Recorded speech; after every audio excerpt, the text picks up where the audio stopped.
we're staying true. Rise and shine, it's our time to shine. Black AI Media, we're breaking. Welcome back to another edition of Narrative, The Road to 100 with Black AI Media. I am your host, Cedric Scott Jr., and I am joined by another amazing guest. So we're going to get into really just thinking about professional aspects of things, but also how we can couple with creativity. Our guest is an author. We got some great children's books. So I want to welcome Christelle Mombo-Zigah to the platform. I want to open up space really quick just to let you give us an introduction of who you are, and then we will jump into some of our questions. Sounds good. Thank you very much for the opportunity. I'm very excited to participate today in today's conversation with you, Cedric. So about me, as you said, my name is Christelle Mombo-Zigah. I work in the tech industry. I work at Cisco Systems. I'm a strategy and planning global leader for App Dynamics, which is one of our observability technology as part of one of Cisco's portfolio. I'm also an author. I like to write children's books. I think it's very important for more Black authors to be able to share their own stories. I decided to start with children's books because I have two daughters, aged 5 and 8, and I decided to write about them. So my first book is actually a collaboration with my daughter when she was 4.5, 5. This is the book. Mawena's Health and Wellness. It was right during the pandemic, and she was seeing how stressed and desperate I was. And she one day she said, "Well, mommy, you need to focus on your health and your wellness." So when I saw a 4.5-year-old letting me know that, I was like, okay, what do you mean by that? Let me take some notes. And I published my first book this way. The second one is about my second daughter, the youngest one. Her name is Kimia. And it was around, as a busy professional and as a mom, you still have to go through children's terrible too. So I wrote this book when she was 2. And she's still very opinionated. She has a big personality. And it was kind of a catharsis for me to put something in paper instead of only having to go through the two different personalities that I have at home. I have a third children's book that I wrote. So this one was more towards all Black children from all around the world. It's really from a diasporic lens, and it is called You Belong. It's my daughter's favorite book. I have one book here at home. I don't know where they put it, so I'm not going to show it, but I will send more information about it. And it's really about understanding that we are human beings. We come in different shades. We come with different personalities. We are located from all around the world. And I just wanted to make sure that we were no longer being seen as a monolith, and that our uniqueness was celebrated as part of these books. The name and the title is You Belong. I was born and raised in France. I'm from Congolese descent. So my parents are from the Congo DRC by the Atlantic Ocean, something that I discovered only 1 year ago, because I had a chance to go to the Congo in 2023 in the summer for the first time. Throughout my life, grew up in France, was raised in France. You can hear the accent still. I moved to the US 14 years ago. And anytime I was asking my parents about the history of the country, my culture, they were telling me, "You're French. You're a French girl. You're a French woman. So you don't need to know." I don't even speak any Congolese dialect, unfortunately. One of the main one is Lingala. I don't speak it. And I don't necessarily always look like a typical Congolese woman. So I've always had people telling me, "Are you really Congolese? You don't even speak it, so I don't trust you. I don't believe you." Anyway, so when I went to the Congo for the first time, I realized that my parents are from the Atlantic coast, meaning that we had a port, which was also a port where our people were kidnapped and sent overseas, to Brazil, to Cuba, to Puerto Rico, Haiti, and so on and so forth. So it was actually something that I had no clue about, and which made me realize that all the connection that I've always felt with my people in the motherland, but also my people across, the different geographic parts of the world, and mainly in the Americas, from North America to South America, was something that I had in me, just coming from the fact that my heritage is very linked to the ones from the people from the Congo's kingdom that were sent abroad during the slave trade. So that's a little bit about me. I love technology. I'm also founder of Digital Colorism.com. This is something that I've just started a month and a half ago. We'll see how it goes. But I've always been very aware of the lack of inclusiveness and inclusivity in design and product design in general. And I decided to build an evaluation framework to assess the performance of AI visuals that are generated through LLMs in order to bring awareness on some of the biases that I was seeing anytime I was using those tools. And those biases can be around hair texture. You use those AI tools and your hair, despite providing pictures of yourself with kinky hair or hair in braids, the outcomes is usually with straight hair. I was also seeing my skin tone as a dark skinned woman being lightened through those AI image generators. I was seeing my body being way slimmer than it is. And I do work out 5 days a week, but I'm not as slim as the output that I was getting. So yeah, I just decided to bring some awareness and start building this auditing framework for companies to better evaluate the outputs that they are generating, because those outputs and those AI image generated are going to have a high societal and cultural impact. There's a lot of issues around skin bleaching, a lot of issues about not loving and embracing our hair. There's a lot of issues as Black people, Black women more specifically. And I just see those issues just scaling and accelerating even faster. I don't want those AI image generated to help skin bleaching businesses from all around the world getting just more money, because people become even less happy with the way they look and are receiving the messages that they need to look a certain way to look professional, as an example, or to look desirable, as an example. So those are some of the things that I do. It was a long introduction, I believe.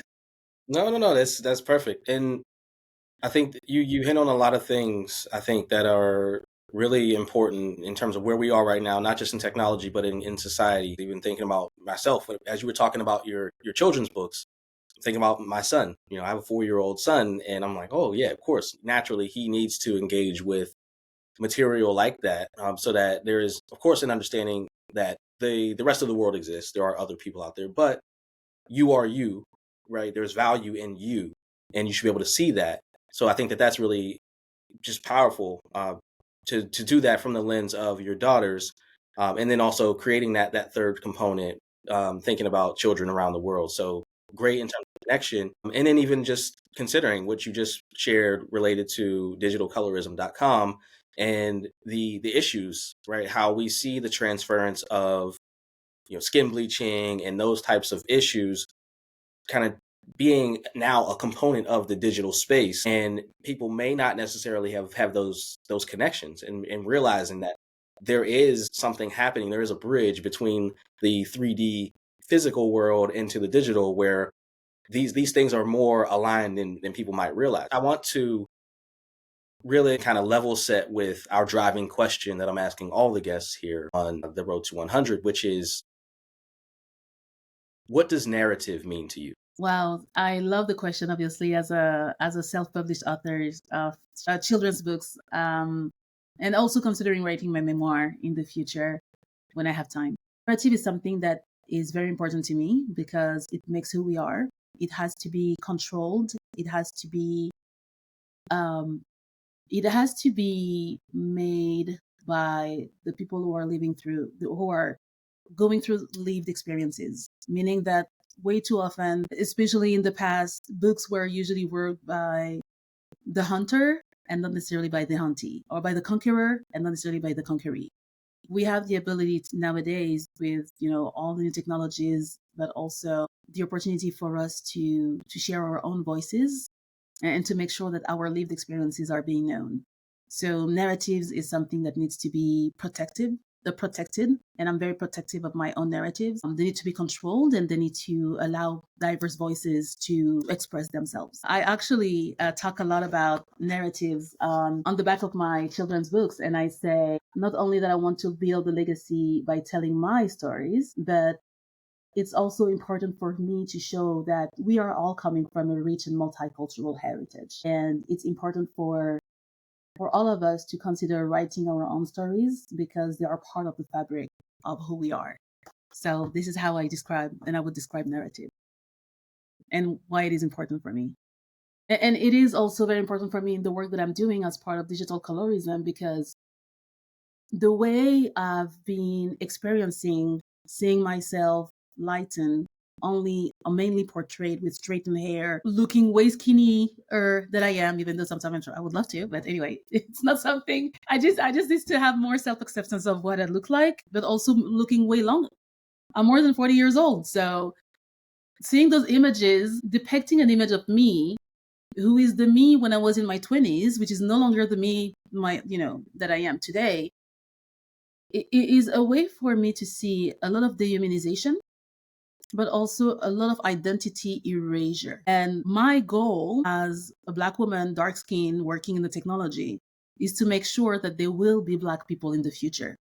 There is this amazing artist that I need to connect with. I know she used to have big billboard in a lot of cities in the United States, and I actually went to Auckland at at the Museum of African History, I believe. I forgot the name of the museum in Auckland, but they had an exhibit on Afrofuturism, and that's when I saw for the first time the big painting in a Black background and written in white saying, "There will be Black people in the future." So the work that I am doing is actually to ensure that in the digital world, we are, moving towards next 2025 is going to be the year of obviously the continuous AI augmentation of human beings, but also the year of avatar. I want to make sure that there will be Black people in the digital world. And I also want to make sure that, in the next 100 years, the next 150 years, when I won't be around, Black people will know that there had been Black women or Black people who did their best to ensure that their identity was protected in the digital world. So those are some of the reasons why I'm doing what I'm doing. And we are just privileged to have you to share those things because, again, the idea of representation, and I always say that representation matters is more than just a hashtag or a cool phrase or saying. And it's great to have these conversations because this is actually it happening in real time, in action. So drawing from that, I actually want to dig a little bit more into your personal narrative as a Black woman working in technology, an author, producing. Can you tell us a little bit about your journey though? And as it relates to tech, how did you get started? What led you into the space and where you are today? Yes, well, I got started. It was absolutely not, at least in the beginning, intentional. Had my first job in France. I was working in the beauty industry. And then I worked in the sustainability industry. And then I moved to the US and I moved to California and I moved to the Silicon Valley. I was still on an H-1B visa. I'm a French citizen, now American as well. And all my friends were working in the tech industry. And they were telling about, the great technologies that they were building from the ones that were software engineer on the engineering side, hardware engineers. They were talking about the great benefits that they had in working for a tech company. So at that time I was in banking. I was actually working directly with European startups who were moving to the Silicon Valley. But I wanted to be part of, the technology revolution, especially living in the Silicon Valley. A company approached me on LinkedIn. It was in December 2010. The name of the company is Meraki, Cisco Meraki, and that's how I got my foot in the tech industry.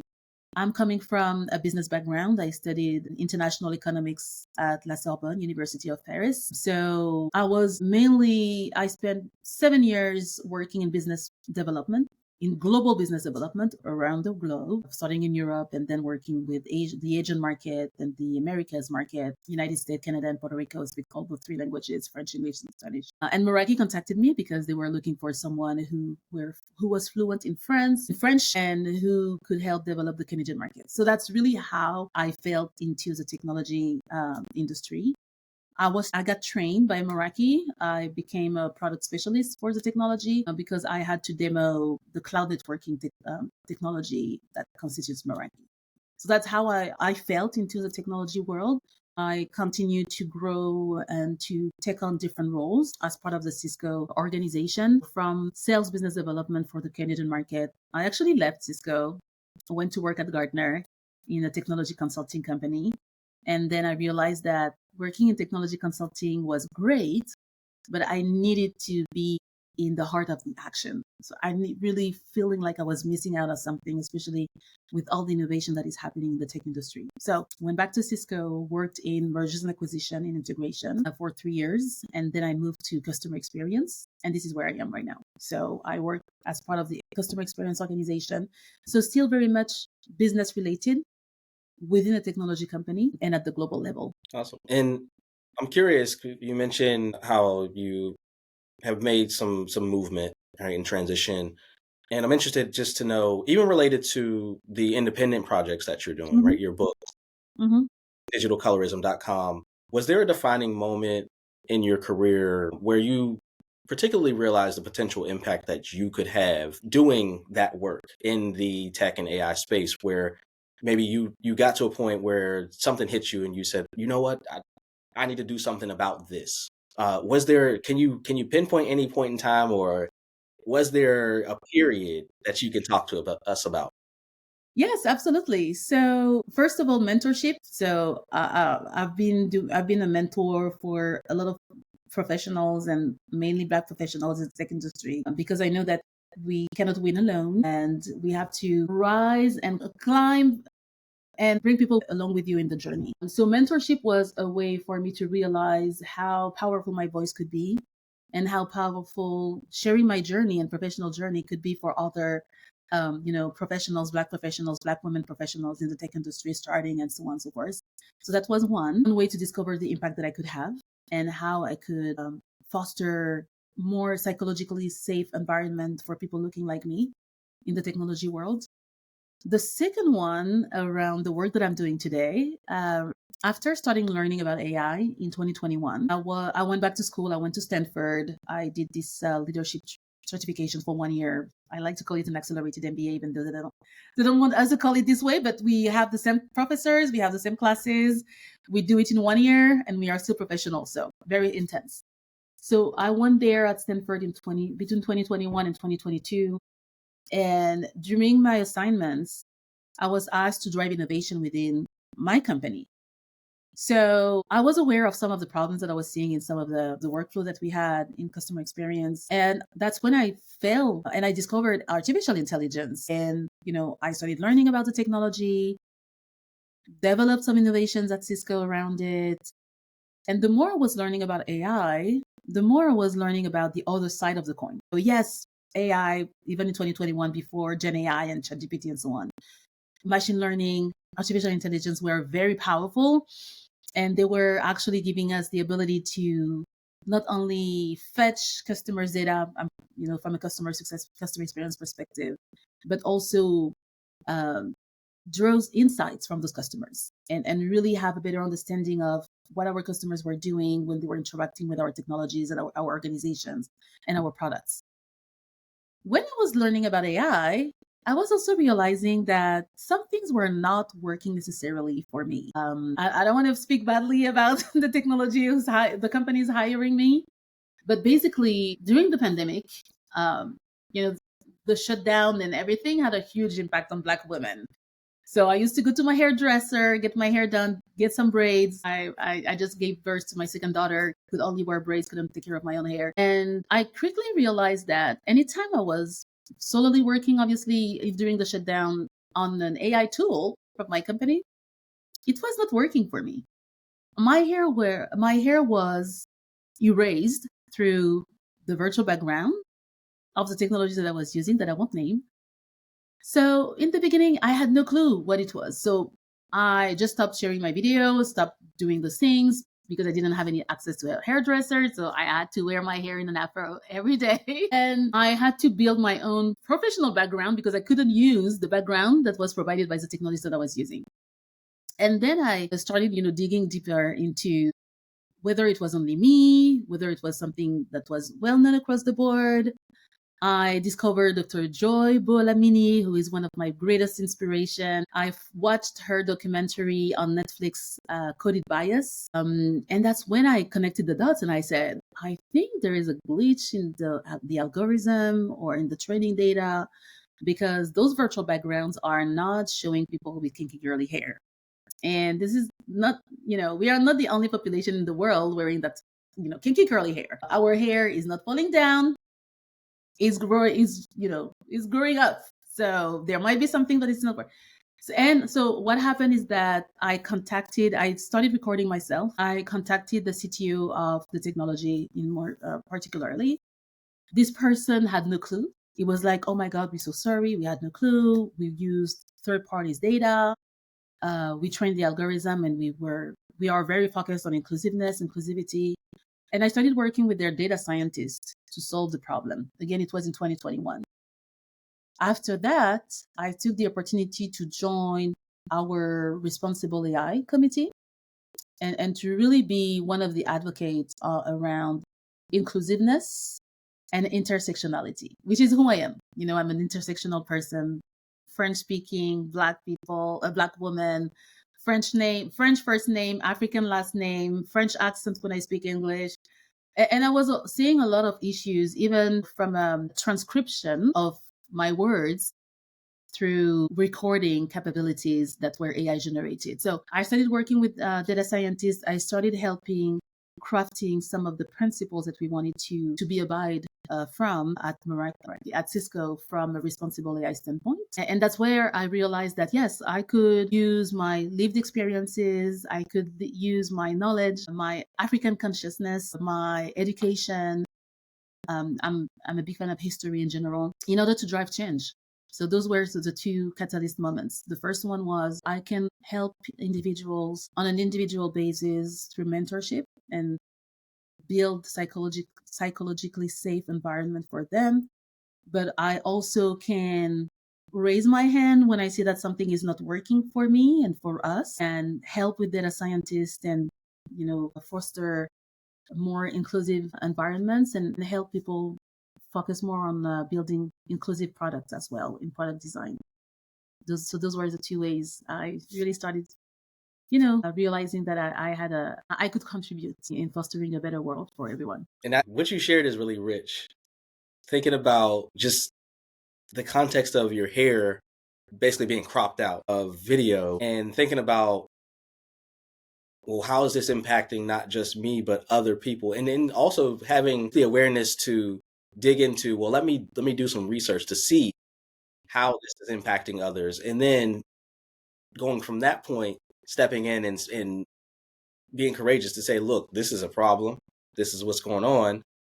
What are we going to do about it? I find it really empowering because I now see the connection between your professional experience related to what you just shared, but then also transitioning now into becoming an author, producing your books, of course, uplifting not only your children, but others, and then considering the idea and aspect around digitalcolorism.com.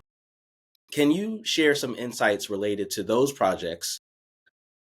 Yes, and starting with my daughters, I live in the Silicon Valley. The percentage of Black population is less than 2% where we are, which is very painful on a daily basis.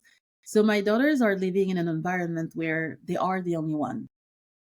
Growing up in France, I was finding myself a lot also in some environments where I was the only one. And I knew that if I had had access to books talking about me, having characters looking like me, I would have a very different journey. I would not maybe not have had to go through self-hatred to self-acceptance.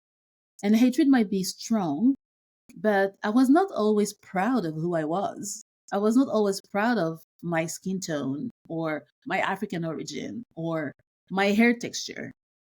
So it was very important for me to ensure that obviously I'm talking to my daughters and, I'm really raising Black, conscious, educated girls.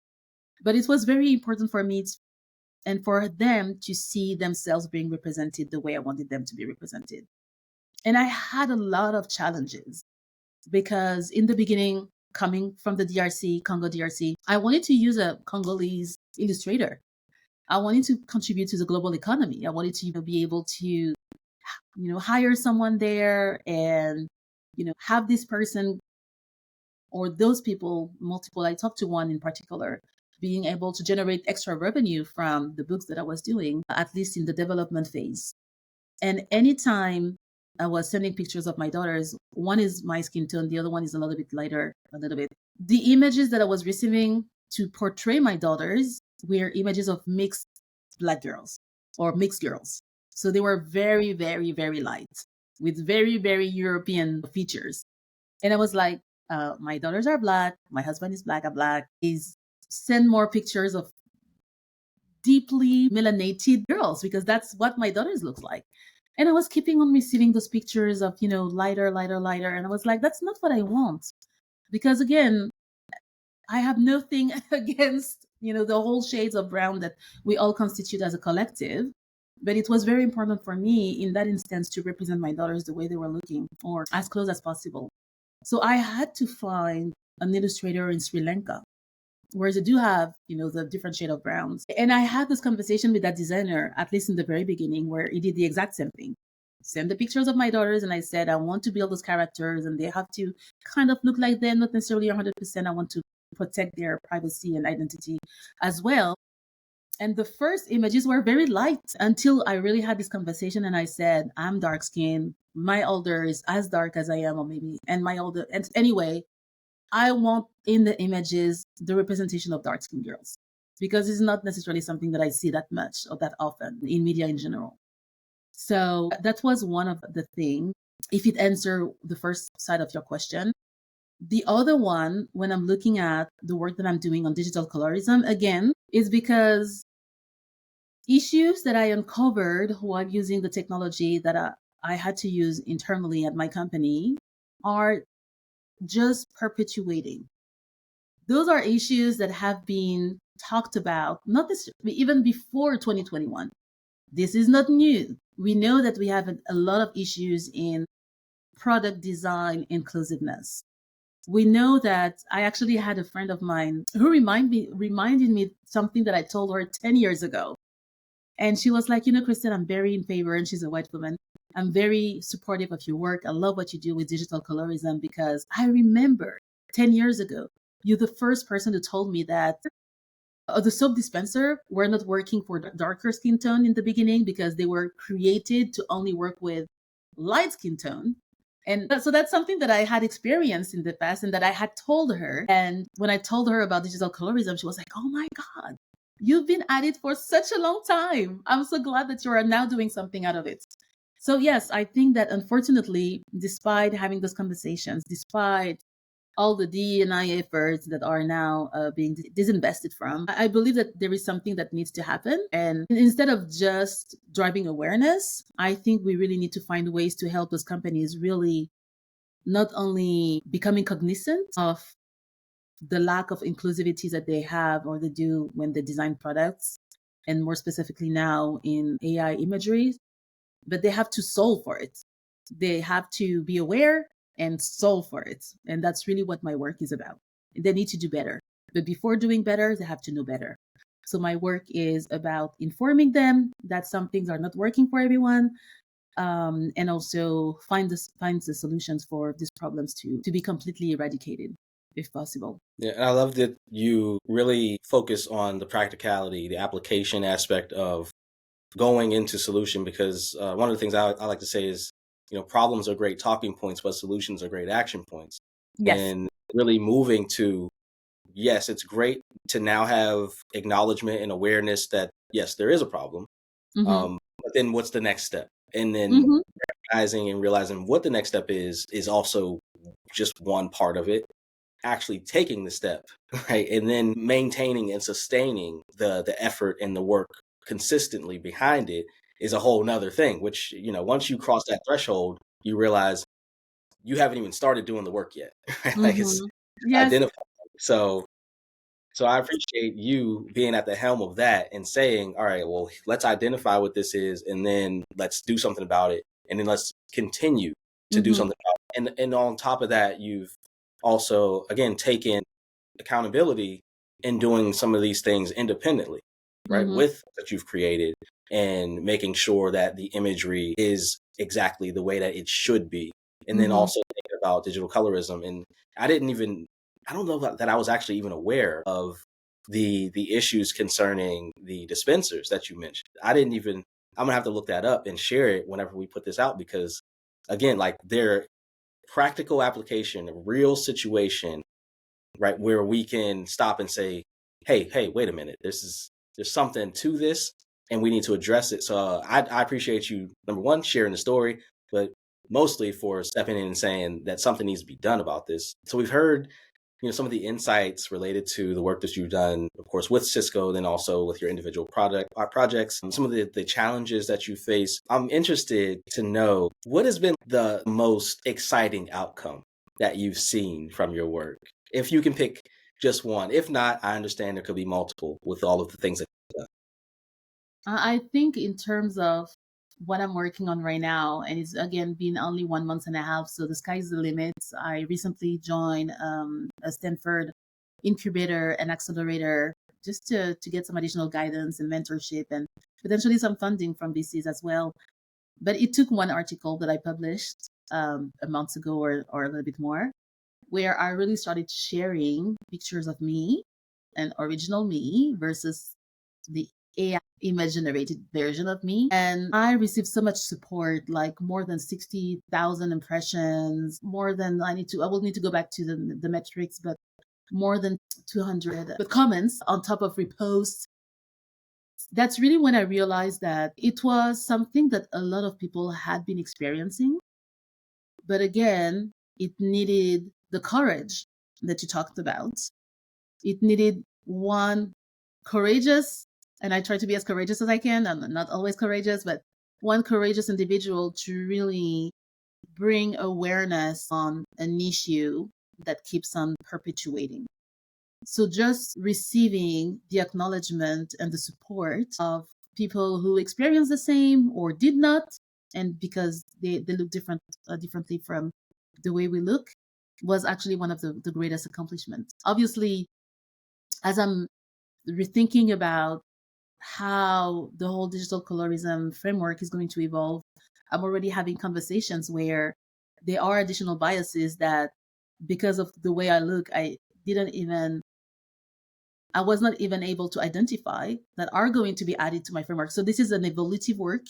I'm also working on the business model and building a lucrative and profitable and successful business out of it, on top of driving impact and driving change. But yes, I think that the support and the acknowledgement of the problem was one of the biggest recognitions so far.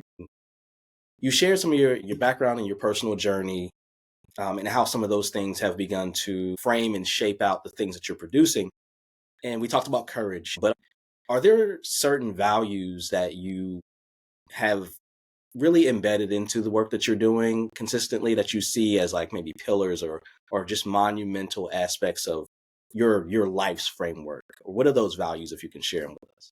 Thank you. I've been reflecting a lot about my values, not only through the work that I did at Stanford. I also had a chance to become a course facilitator at Stanford on a course that is called Values Based Leadership. So values have been very central and critical in my journey. So the first one is the first value that I live for or live by is a curiosity. So I'm a problem solver, but I'm a lifelong learner. I love to learn from different areas. As an example, through the work that I'm doing on digital colorism, I started connecting with individuals from Indian backgrounds. Some of them can have the very, very deeply melanated skin tone as we have, and some of them can be on the other side of the spectrum. And they were telling me, Christelle, I love your work, but you know, in a lot of places in India, people like to appear lighter. So what you see as a problem for you might actually be an opportunity and a desire for others. So I started really learning about colorism in India, and I'm continuously diving into what it means there, and really incorporating also those different cultural aspects into the work that I'm doing and having this awareness. So curiosity is the first one. Courage actually is my second value, the one that I'm living by.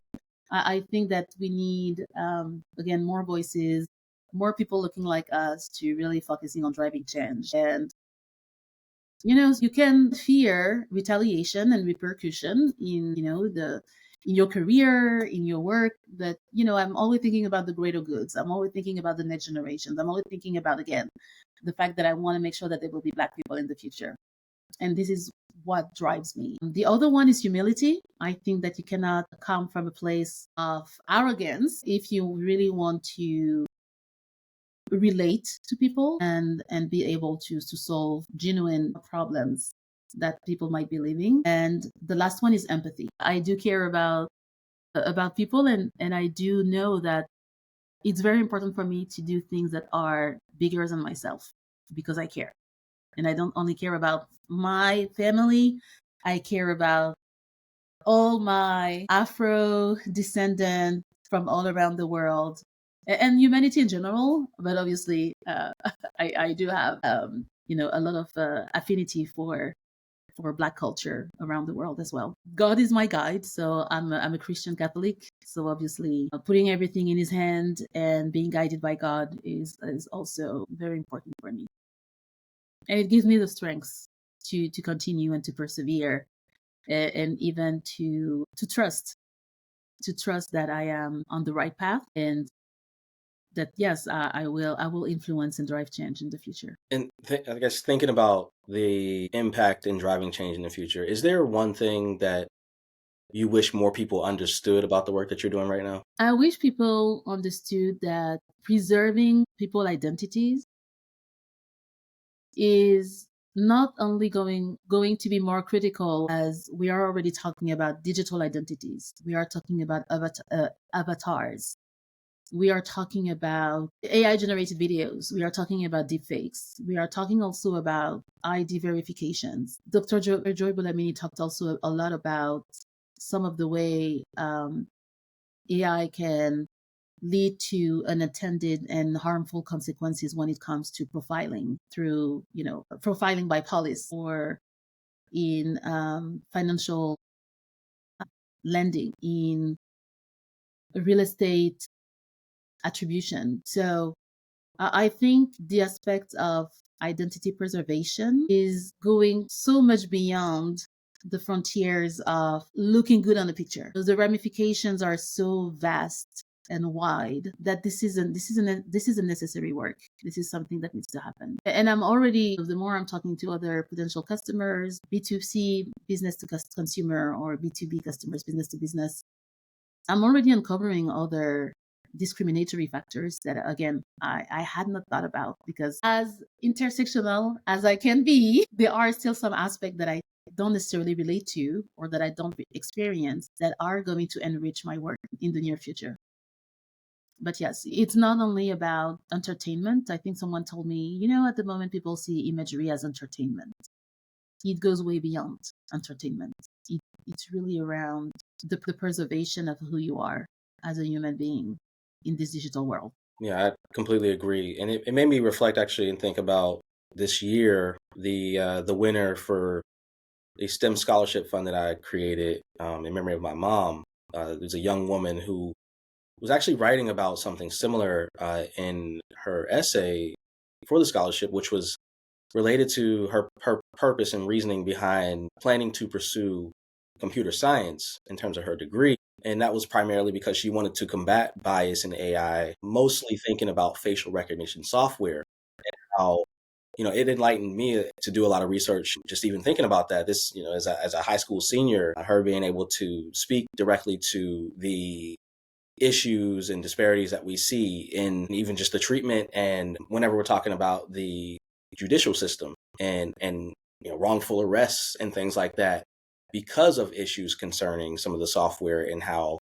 it basically, of course, does a scan and gets it wrong, or again, so thinking about that identity aspect of it, which is really important, because even thinking about that, right, like the wrongful identification of somebody and how that could really just deter and mess up their life, going Mm-hmm. forward. So I think what you're doing it makes complete sense to me, and is definitely going to have longer standing, I think, implications for the future.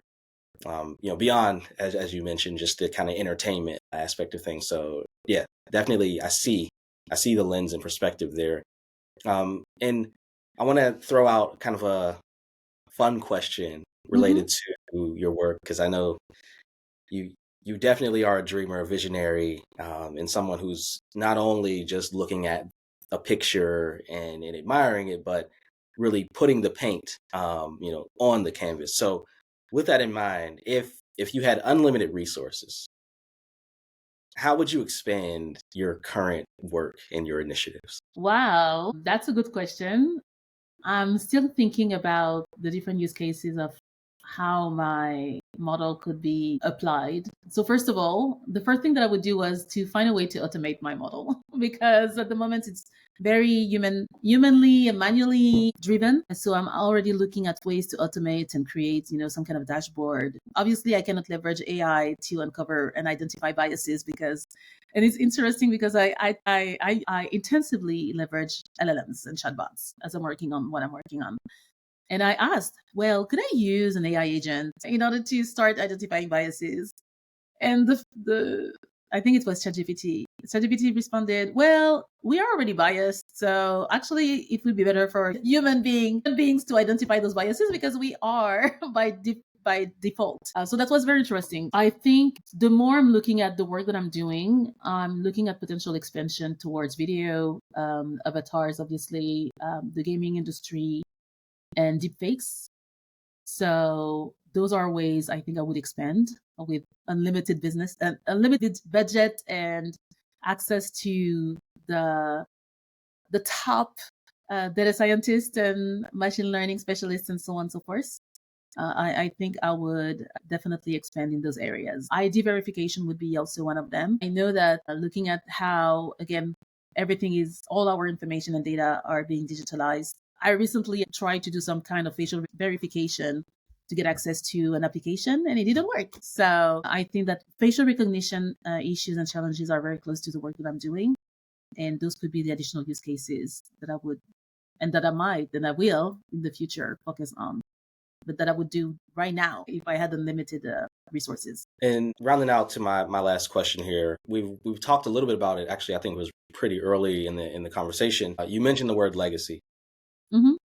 and leaving things behind and what that kind of meant to you. I want to dig a little bit deeper into that, and if you can share for us, related to the work that you're doing, what you've seen, looking into the future now, what legacy do you hope that your work leaves behind in the world?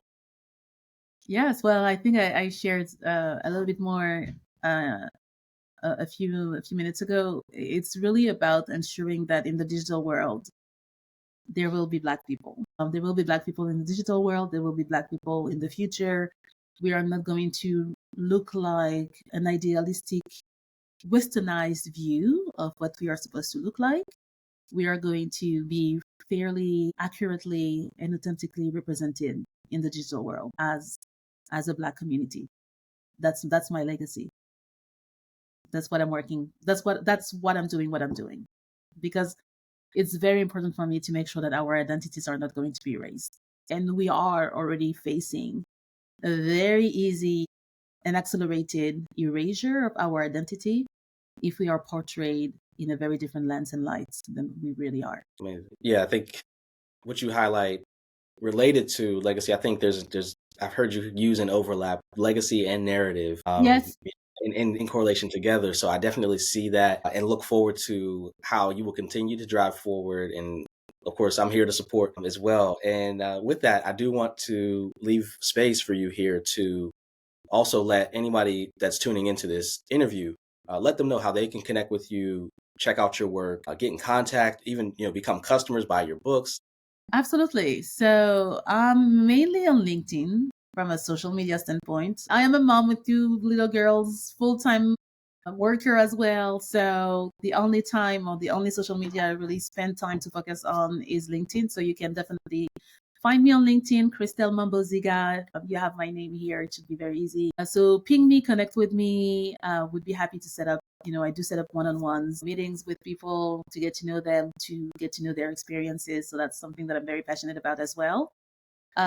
You can buy my books on Amazon. So if you're a Prime member, don't hesitate to leverage the free delivery. So my 3 books, and I'm happy to share the links afterwards. But Kimia Says No, Buena's Health and Wellness Tips, and You Belong, which I don't have with me because I don't know where my daughters put it. are all available on Amazon. They are also, for the people who don't like Amazon, and I know that some people don't like Amazon, it's also available on barnesandnobles.com and also on lulu.com. If you want to learn more about the work that I'm doing right now on digital colorism, I already have my website, digitalcolorism.com. My website is in full constant evolution. Again, I recently joined the Stanford Accelerator and Incubator, and they are helping me challenging a lot of the assumptions that I had, but also clarifying and confirming some of the affirmation and assumption that I had. So I do expect to have my website continuing to evolve, but you can already start looking at my work on digitalcolorism.com as well. All right. Well, there you have it, everybody. And if you have been tuning in, make sure that you do follow up. Get your copies of all 3 books. Visit digitalcolorism.com. Connect with Christelle through LinkedIn, as I have. So, Christelle, it's been a pleasure. Thank you so much for taking the time to share the work that you're doing. And we look forward to continuing to support. So keep pushing. You're doing an amazing job. Thank you so much. For everybody who is tuning in to Narrative, the Road to 100, if this is your first time joining, make sure that you actually check out the other episodes and interviews, as well as all the resources at blackaimedia.com.